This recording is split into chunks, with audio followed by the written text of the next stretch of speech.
हम्म,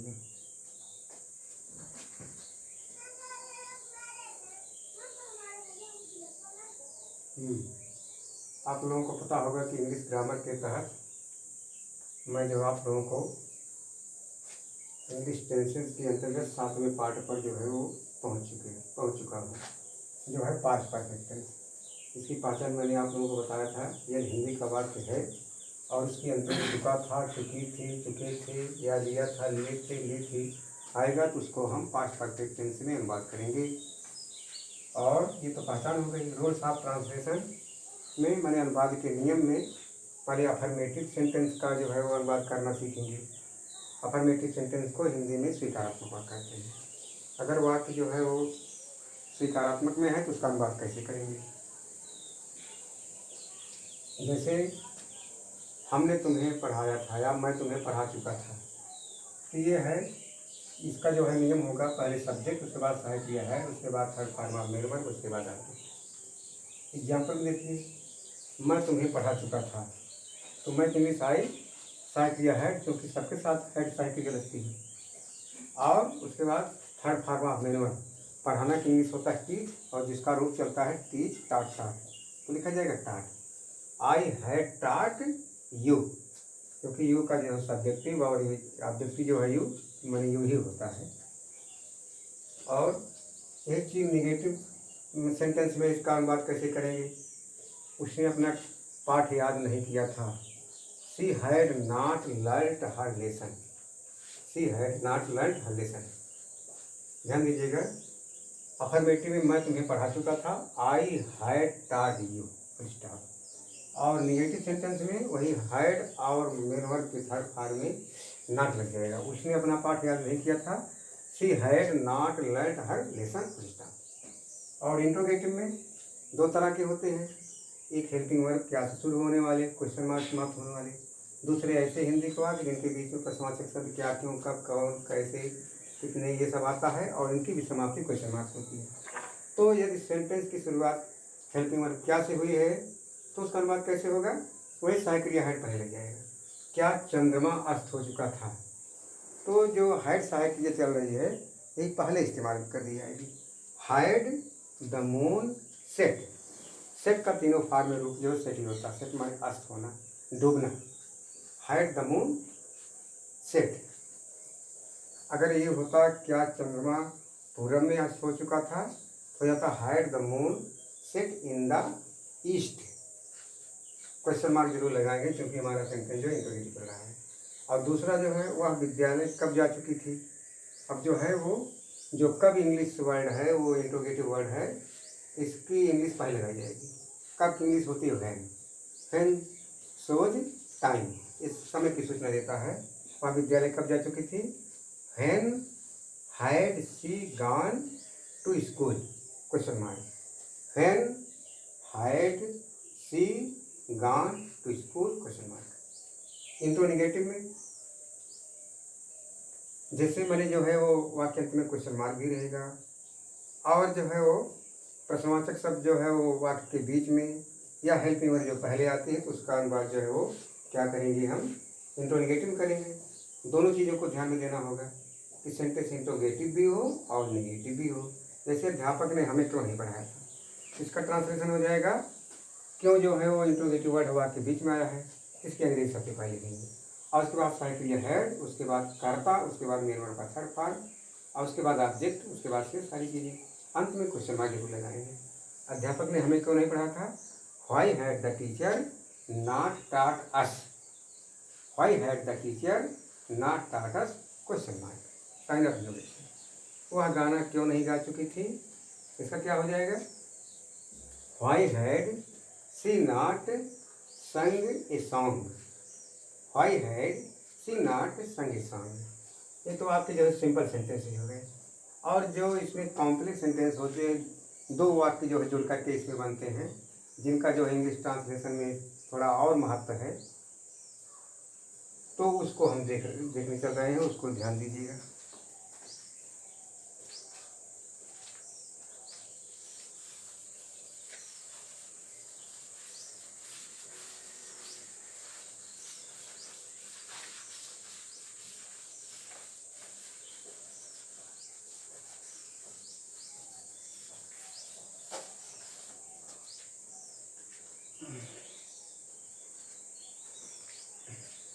हाँ, तो past perfect tense में जब दो जो है सेंटेंस एक में जुड़े होते हैं और उनका अनुवाद एक ही साथ में किया जाता है तो उनका अनुवाद कैसे होगा।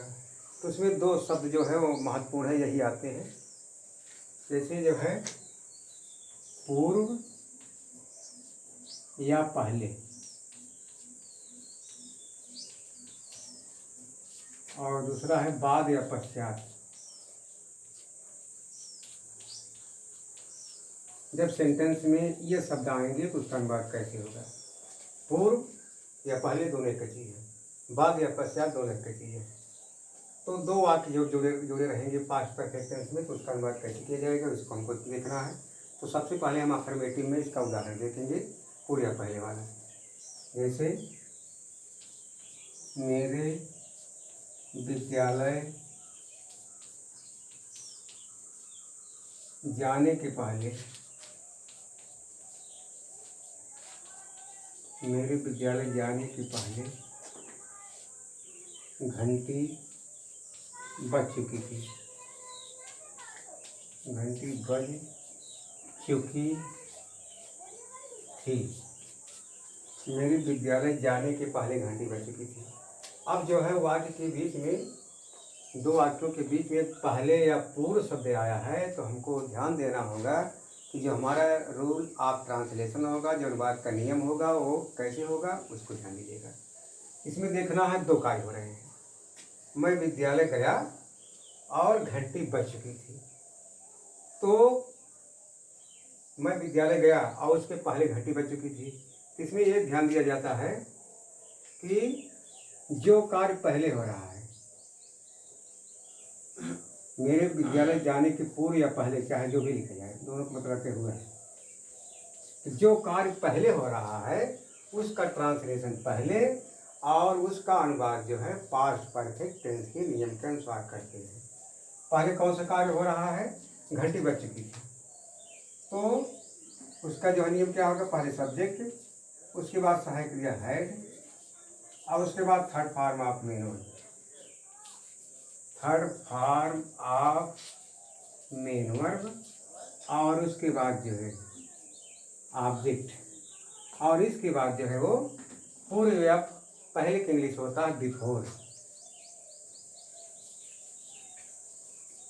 और जो कार्य जो बाद में हो रहा है उसका ट्रांसलेशन बाद में, उसको पास्ट इंडेफिनिट टेंस के नियम के अनुसार।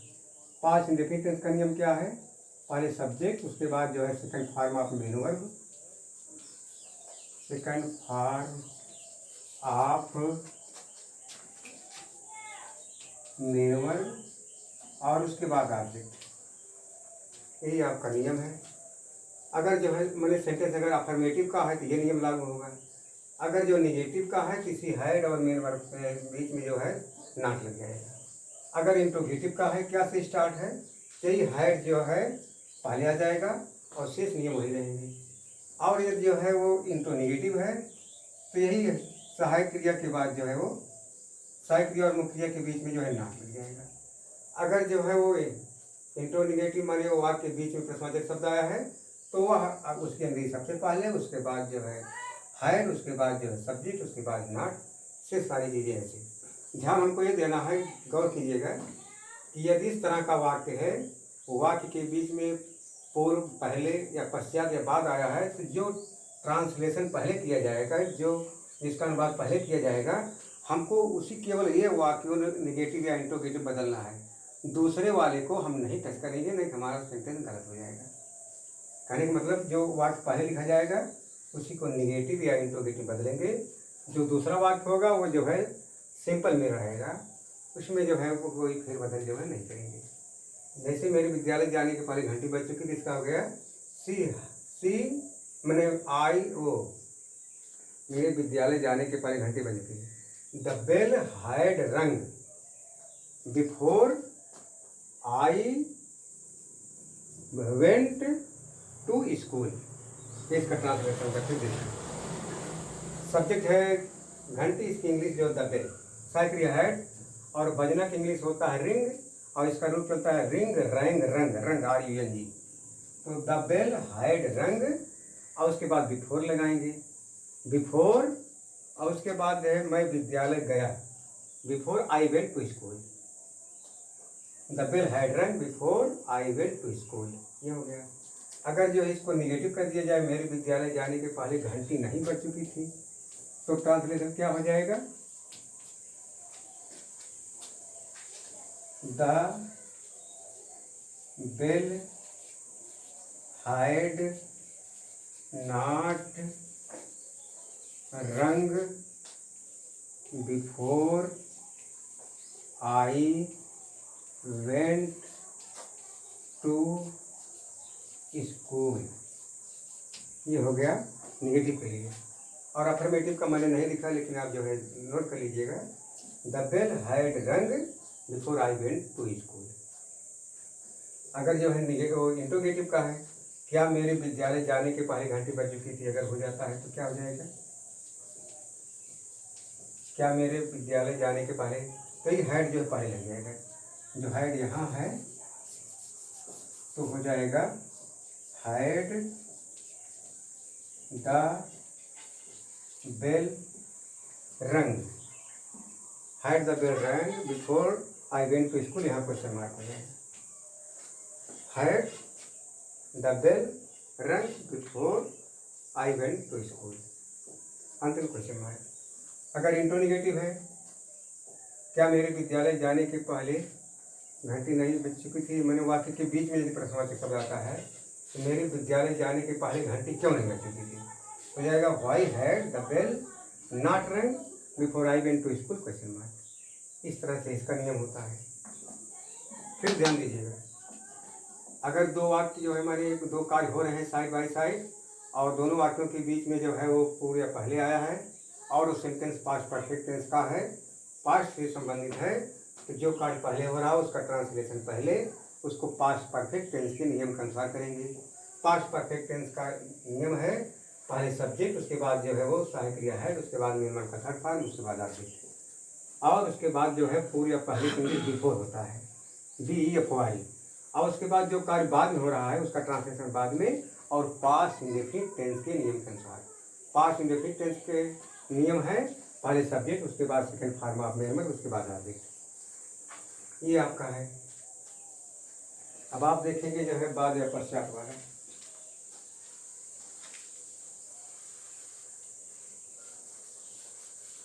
क्या देखेंगे? बाद या पश्चात शब्द वाक्य के बीच में आया है और दो कार्य जो है साइड बाय साइड हो रहे हों, तो उसका अनुवाद क्या होगा?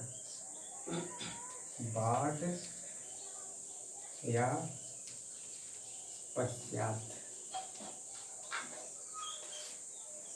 जैसे डॉक्टर के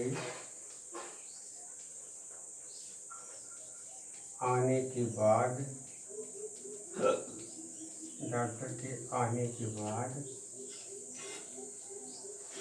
रोगी मर गया।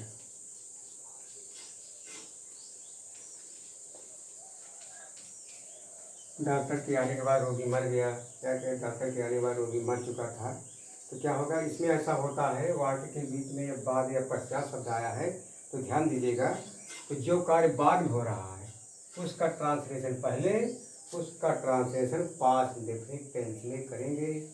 पास्ट इंडेफिनिट टेंस का नियम है पहले सब्जेक्ट, उसके बाद जो है second form of main verb,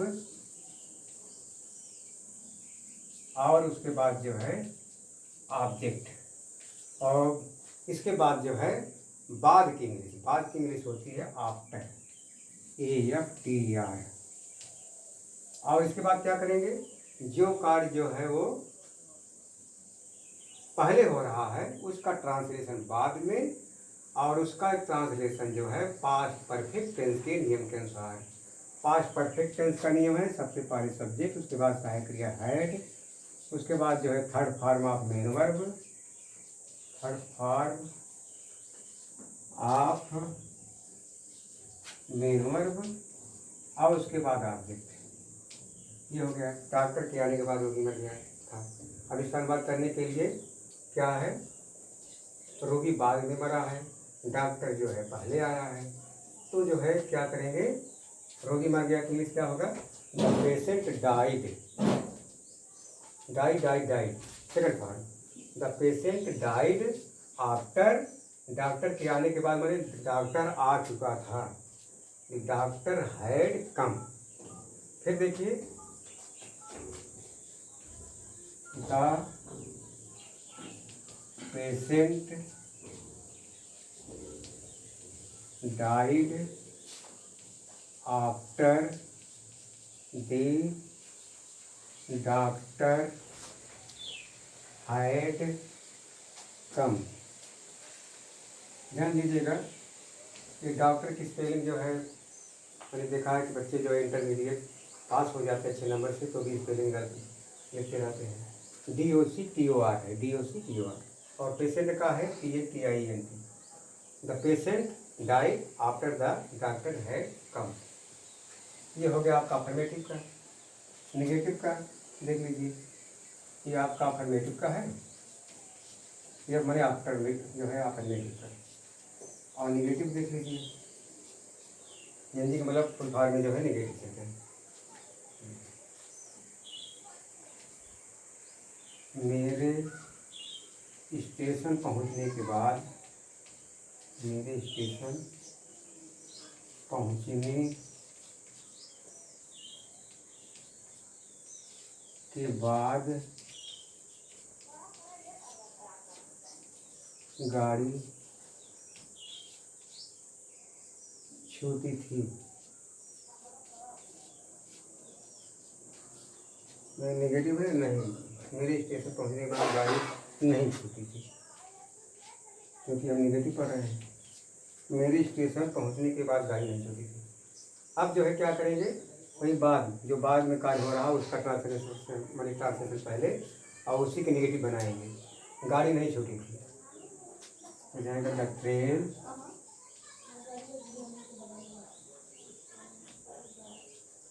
did not, छूटना की इंग्लिश होता है लीव, LEAV, रवाना होना है, छूटना।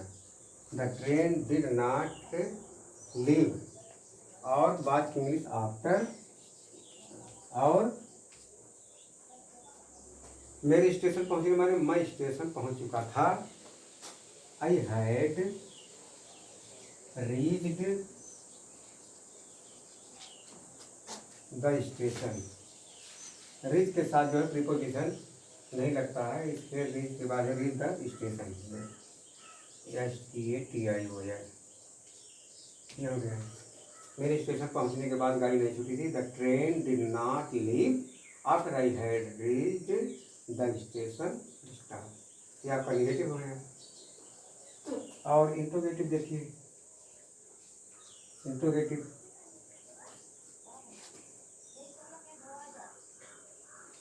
क्या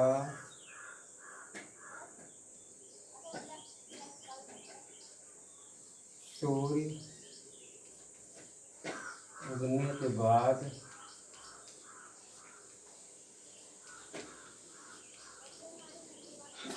तुमने स्नान किया था, स्नान किया था। अब इसको देखेंगे, क्या सूर्य उगने के बाद तुमने स्नान किया था, तो बाद में क्या काम हो रहा है, तुमने स्नान किया था। तो क्या इसी का, भले यहाँ क्या लगा है लेकिन जब इसका अनुवाद करेंगे हम इसमें जोड़ेंगे, क्या तुमने स्नान किया था, क्योंकि जो है जो कार्य बाद में होता है तो उसका ट्रांसलेशन पहले पास्ट इंडेफिनिट टेंस में और उसी को इंट्रोगेटिव या नेगेटिव बदलेंगे, और जो कार्य पहले हो रहा है उसका बाद में जाएगा, उसको वही अफर्मेटिव में सिंपल लिखा है। तो क्या तुमने स्नान किया था, did you take a bath after, सूर्य उगने माने सूर्य उदय हो चुका था, after the sun had rise माने उदय होना, इसका जो रूप होता है rise, rose, risen, RISEN, question mark लगाना नहीं भूलेंगे, नहीं गलत हो जाएगा। ये आपका हो गया इंट्रोगेटिव सेंटेंस। और इसके बाद वाले इंट्रोगेटिव आप देखिए, मैंने यदि प्रश्नवाचक शब्द वाक्य बीच में आया है तो उसका अनुमान हम कैसे करेंगे।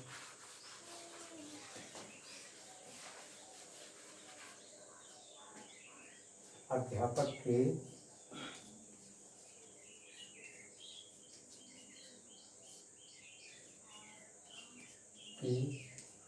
जाने के बाद, अध्यापक के जाने के बाद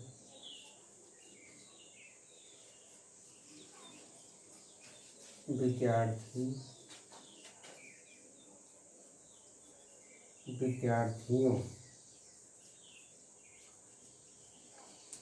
ने क्या पढ़ा था।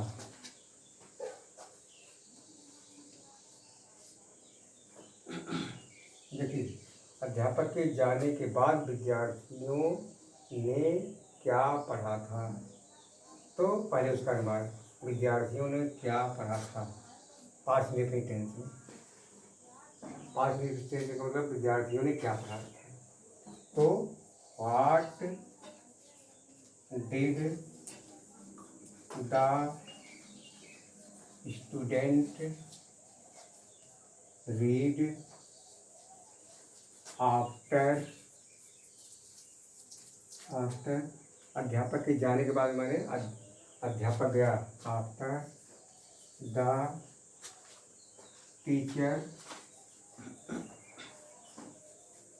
वेंट, और निशान क्या लगाएंगे, साइन ऑफ इंट्रोगेशन या प्रश्नवाचक चिन्ह इंट्रोगेटिव मार्क। ये हो गया, ये हो गया। व्हाट डिड द स्टूडेंट, विद्यार्थियों है तो हम क्या करेंगे, ये गलती हो रही है, स्टूडेंट एक के लिए लगता है, क्या हो जाएगा स्टूडेंट्स।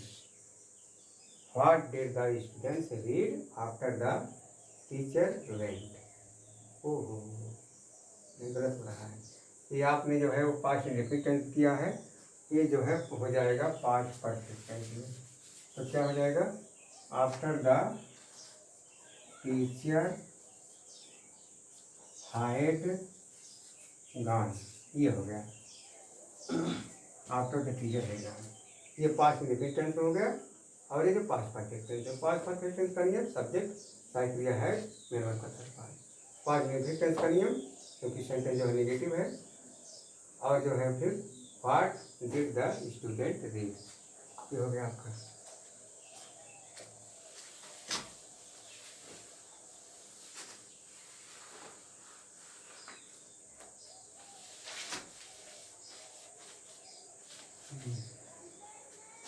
एक और देख लीजिए,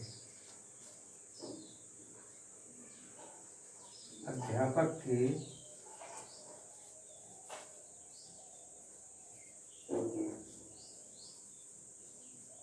विद्यालय पहुंचने के बाद,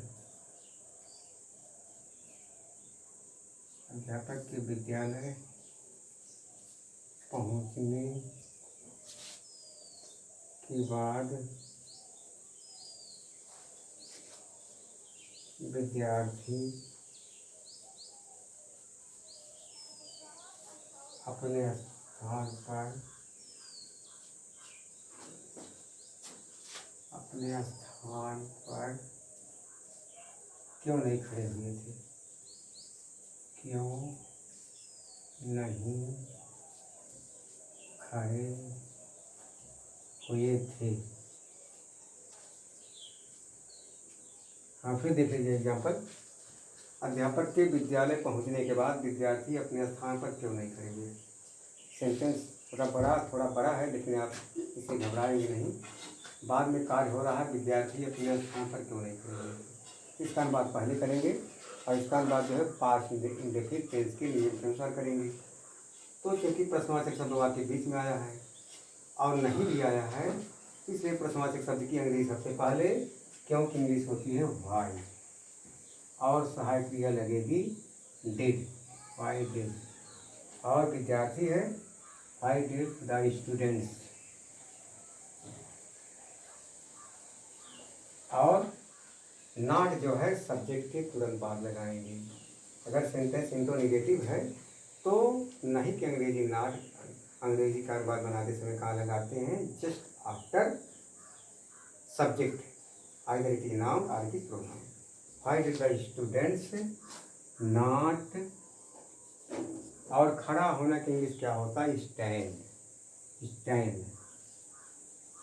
और अपने स्थान पर, ऑन पर, अपने स्थान के लिए चूंकि विद्यार्थी प्लूरल है इसलिए दियर रहेगा, ठीक है, ऑन दियर प्लेस। और उसके बाद जो है ये आपका जो है लगेगा प्रीपोजिशन बाद, इंग्लिश आफ्टर। और दूसरे वाक्य का अनुवाद भूलेंगे नहीं, पास्ट परफेक्ट टेंस में। अध्यापक के विद्यालय पहुंचने के बाद, माने अध्यापक विद्यालय पहुंच चुके थे। After the teacher had reached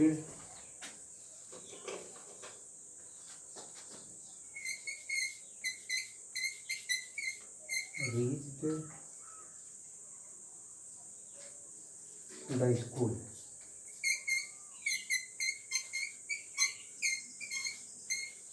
ये हो गया। Why did the students not stand on their place after the teacher had reached the school? Question mark। तो इस तरह से आपका ये पास्ट परफेक्ट टेंस जो है बिल्कुल कंप्लीट हो गया। सिंपल सेंटेंस के बारे में अनुवाद करना बता दिया गया, अफर्मेटिव, निगेटिव, इंट्रोगेटिव, इंट्रोनिगेटिव। और जो है ये वाक्य के बीच में जो है बाद या पश्चात आता है, पहले आप जो है वो पूर्व आता है, तो भी उसका अनुवाद बता दिया गया।